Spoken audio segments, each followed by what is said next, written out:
Welcome back to Terms of Service. I'm CNN tech reporter Claire Duffy, and I'm here with my colleague, CNN anchor, correspondent, and fellow podcast host Omar Jimenez. Thanks for being here. Thanks for having me. We are celebrating a special milestone here for Terms of Service. 1 year of demystifying technology, talking about how people can engage with new tools without getting played by them.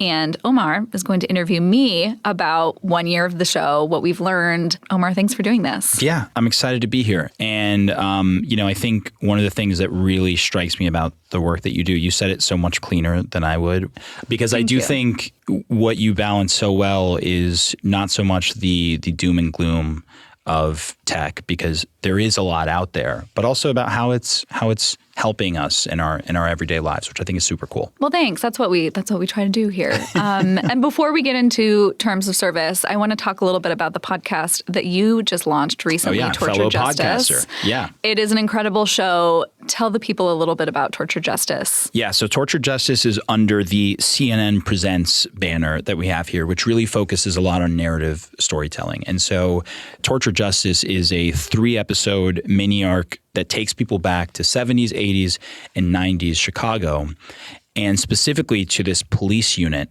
that was systematically torturing people a lot of times into false confessions. The podcast peels back all of the elements that were happening at the time, what it took to bring down this unit, the lives that were sort of torn apart along the way. We spoke to one in particular who in 2025, decades later, is still trying to get justice from the city of Chicago. So it's part true crime, part documentary history, but also a lot of emotion, especially from the people we talk to. So yeah, I highly, highly recommend listening to Torture Justice. And I think it is such a cool use of audio journalism, because what you're doing is really uplifting these voices whose stories need to be told. And we actually get to hear their voices, which is really powerful. And I also just found it so fascinating the way that the series sort of questions, like, what is justice? And is it possible for somebody to get justice when something so horrible has happened to them? Yeah, and that's part of actually why we settled on the name Torture Justice. One, because we're dealing with a police unit that systematically tortured people. But also when some of the people in this story do get quote unquote justice, it is this sort of tortured resolution that they get where, sure, thank you, but you can't get back 30 years that this person lost in prison, for example. We really did our best to not just focus our story on one person, but sort of examine the system that put him in this position in the first place. Well, it's really powerful and important reporting. So thank you for doing it. And I do hope everybody will go and listen. Cool. Well, so one of the things that I'm excited about doing here, and the reason I'm here, at least on my part, is I wanted to interview you. I wanted to talk to you a little bit about what this past year has been like. How did this idea come about? What was the process to actually make this happen? And how are you feeling looking back a year on? Yeah, it's hard to believe it's already been a year. It's really exciting. I mean, I have been covering tech at CNN for more than 6 years. And a big part of what I was feeling as I was sort of thinking about the idea for this show was just sort of feeling overwhelmed by, I was a tech reporter. I was feeling overwhelmed by how quickly things were changing, how quickly the news was moving, especially when we talk about the sort of emergence of AI. There was so much hype. There was also so much fear. And I just felt like if I'm overwhelmed by this, I can't imagine how people who are not plugged into this world all the time feel. I also had this sense that as tech reporters, we're also looking at what's coming down the pike, how the tech that is emerging is going to change our lives in the future. And I felt like we really needed a place to connect the dots for people about what this technology means for their everyday lives right now and how to engage with it in a smart way, how to protect themselves from the downsides of it. Being a tech reporter, and really any kind of reporter, as you know, it's easy to get into this sort of cynical mindset because our job is to ask tough questions and to hold the powerful institutions and companies accountable. But what's been really cool about this show is seeing all of the ways that, yes, there are challenges, yes, there are issues, but people are learning how to use this technology in a really positive way in many cases. And that's been really optimistic and cool, I think. Man, I was about to get cynical with this next question because, I think back to a year ago and sort of where AI was then versus where it is now. And the fear of AI was, all right, it's coming to replace everybody's jobs. These people are going to be obsolete. And then now a year later, we're actually seeing some of these companies, at the very least, toying with their staffing levels, with reports out of Amazon and jobs being cut. How would you say the tech world and environment has changed over the past year from when you started this? I do think that we're starting to see the implications and the ripple effects of this technology, I think, more and more. And I think there has been this shift from sort of excitement and hope and just really, I think, curiosity about what AI can do. And now I think people are kind of grappling with the reality of what this is going to mean for jobs, for our personal relationships, for our kids. The job question in particular, I think, is something that I hope to tackle in the next year of terms of service. It's one of those things that we've been talking a lot about on the show, but it's hard to do in the way that we do most of these episodes, focused on news you can use and practical advice, because we just don't really know what it's going to mean just yet. But I do think we're starting to get a better sense. I mean, as you said, Amazon just this week that we're recording announced plans to lay off 14,000 employees, in part because it's trying to slim down its workforce because it thinks that AI is going to do more of the work in the future. I think we'll look back on this year as a really pivotal moment in terms of the way that AI is going to reshape the world. What would you say you have learned, or what would you say has been the biggest change, I guess, from first episode to most recent? What's really interesting, our first episode was about deepfake pornography and how people could— just getting right into it. Yeah, I mean, it was because at the moment, I mean, it was in the months leading up to running that episode, we had seen Taylor Swift, be a target of this kind of harassment, teenage girls be a target of this kind of harassment.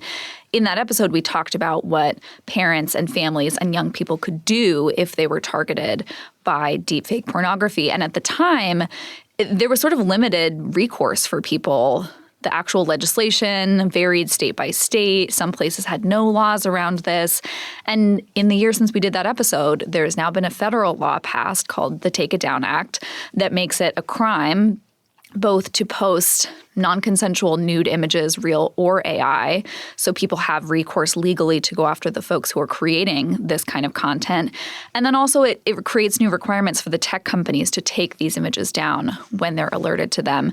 So I think that's been actually really positive because we've seen in the year of doing this show that actually have started to be more protections for people in certain areas. Of course, just as quickly as protections are created, bad actors find new ways to use these technologies, but that's been cool to see. Yeah. I mean, along those lines, I was just going to ask, are there any episodes that really stick out to you that you're especially proud of, in this year, or that you think had the most meaningful impact, just looking at feedback from some of the listeners and viewers? Yeah, I mean, one of the episodes that I just personally was so fascinated by that's continued to sort of come up in different areas of my coverage is this episode about grief bots, about people using AI to recreate loved ones who had died or replicate them. That episode was so fascinating to me because we kind of got to see both sides. We talked to a young woman who tried to use AI to create a version of her father who passed when she was young because she wanted to be able to have adult conversations with her dad. And that to me was so understandable. I think we've all been there where you lose someone and you want to talk to them again. But she ultimately had a really negative experience. She felt like the AI made things up and that affected her real memory of her father. But then we talked to a grief therapist, a grief expert, who talked about, the way that maybe you could use this for good, but you need to still rely on people. And so I just think that's going to continue to be more of a trend going forward, and I'm interested to watch how that develops. The other episodes that really I think I'm very proud of from this year are the episodes that we did about AI-generated police reports, where we actually got to go to a local police department, see this technology in action. We talked to legal experts about the red flags that this is raising. And it was a reminder, I think, of, so much of technology in the right hands can be used to help people, but in less responsible hands could cause real problems for people's lives. So that, I think, is another really fascinating space that I'm excited to watch. But I'm really proud and glad that we were able to dig so deeply into that emerging area. I mean, it is so interesting when you think about the aspects of society that are also trying to figure out Can I use this? Can I not use this? Policing, as you just talked about, but also, we know in transportation, people thinking about vehicles, education. It's you can't escape it. And I just wonder for you, what do you think is the prevailing story right now, or the overarching feeling that you sort of got that, okay, this is what we either need to focus on, or this is what people are telling me is the most important thing? Yeah, I think the thing I hope that people come away from the show with is just a feeling like they actually have more agency in terms of how they use technology and how the technology is going to develop. Yeah. Because I think there is this narrative from Silicon Valley, which I think has always been the case, but is especially strong right now. Like, this is how things are going to be. It's a sort of deterministic idea of how the future is going to look with AI. You know, we're all going to be using AI in our jobs. It's going to revolutionize the economy. We have to have these massive resource-intensive data centers. And I just think people have a lot more choice in terms of how this all goes. And they can exercise that by choosing to have conversations with the people around them about the value of their data and their privacy.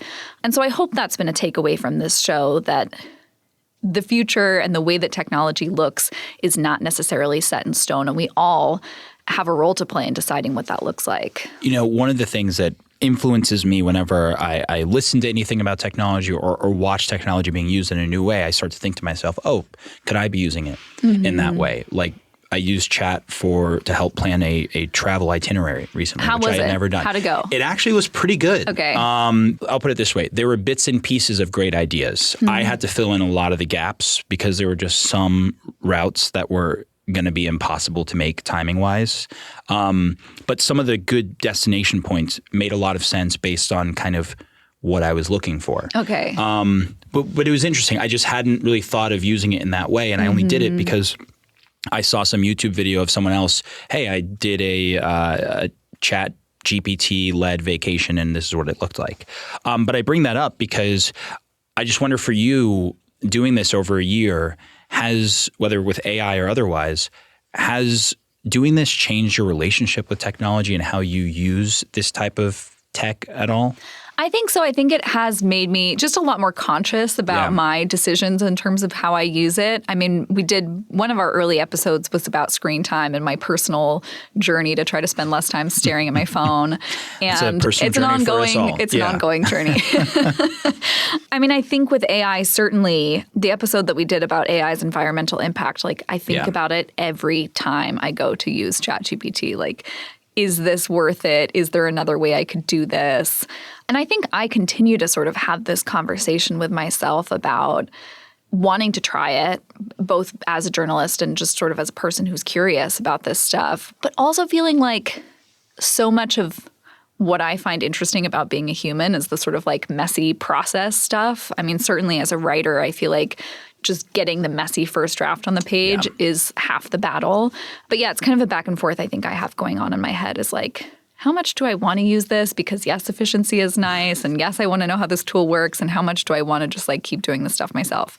And a lot of, I think, the questions that I thought were maybe dumb questions, like, why are they scanning our faces in the airport? I've been glad to know that a lot of other people have those questions too. Was there anything that listeners or viewers reacted in a surprising way? Like, the reaction to it was beyond what you thought. Was there anything like that you found this year? Yeah, I mean, I think there's been a few of those. We did an episode about how to set and manage your passwords. And I think as a tech reporter, it's easy for me to feel sort of like, oh, this is a basic question. Of course, everybody knows. But that was one where so many people responded and were like, oh, thank you so much. I really needed to know this. I needed this reminder. And of course, like, everybody gets so busy. It's easier just to set one password for everything. So I was glad that we did that episode. And I think that inspired a number of other cybersecurity focused episodes that people needed to know. Another one that was so interesting to me to see the reaction, we did an episode about baby technology and like baby monitoring technology? The cribs that will rock your baby to sleep for you. And it was all about like, how much of that do you really need?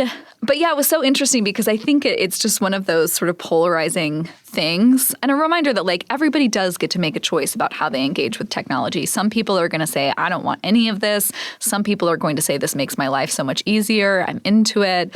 The expert that we had on that episode sort of fell in the middle. Like, I think that some of this goes overboard and maybe is going to stress you out more if you know what your baby's heartbeat is at every given second of the day. Yeah. But it was interesting, the reaction. Some people, I think, felt like maybe attacked is the wrong word, but they were like, oh, but wait, I like my technology. And that's fine. That's great.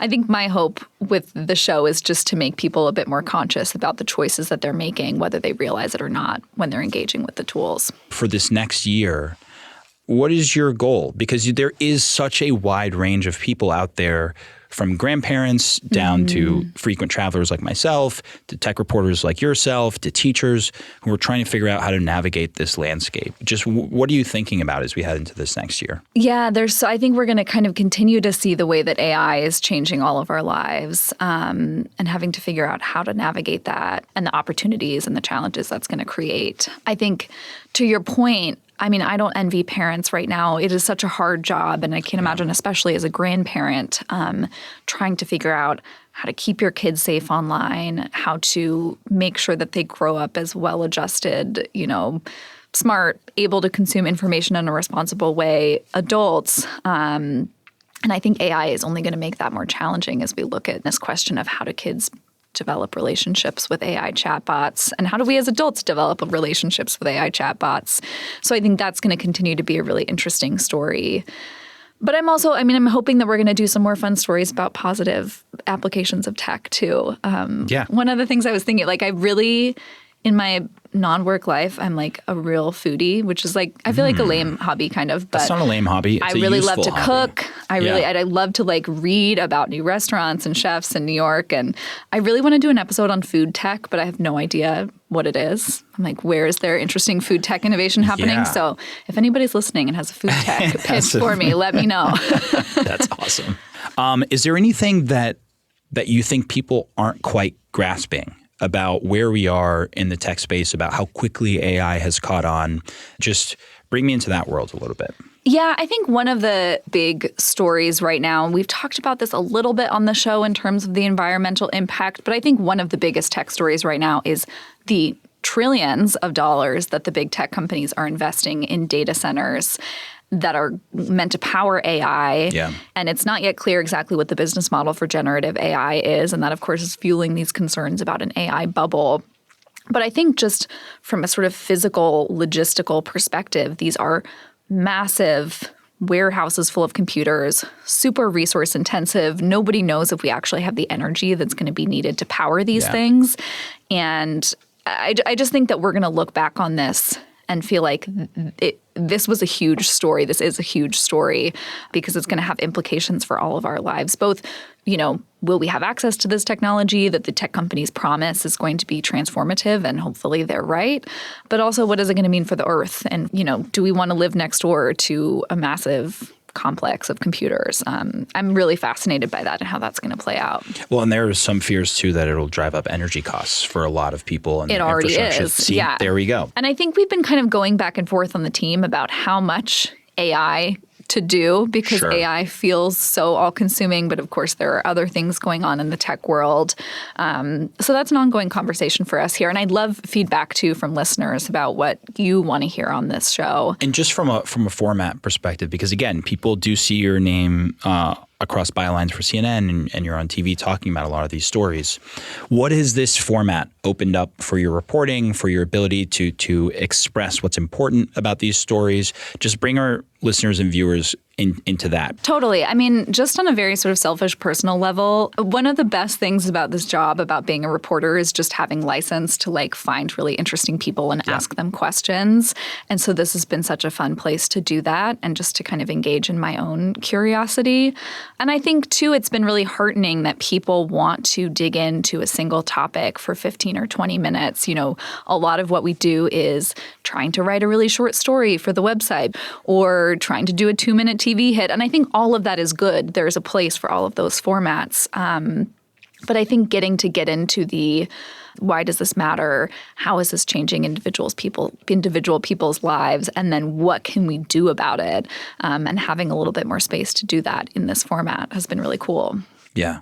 I almost thanked you for being on the show, but this is actually your show. Thank you for being on the show. No, thank you for having me on the show. Yeah, thank you so much. And I have to give a shout out to the whole Terms of Service team. I mean, we are now putting the credits in the episode descriptions, the written descriptions, and all of those names. I think before I got into audio, I was like, surely all of those names that they rattle off at the end of the episode, like they're not all really doing stuff, but no, they are in fact all really doing stuff. Rebecca Seidel, our amazing producer, and shout out Matt Martinez, our senior producer, and so many other people have done so much hard work on this show, and I'm so grateful. Yeah. Well, thanks for having me. Yeah. Excited to see what's next. Thank you. Thanks, Omar.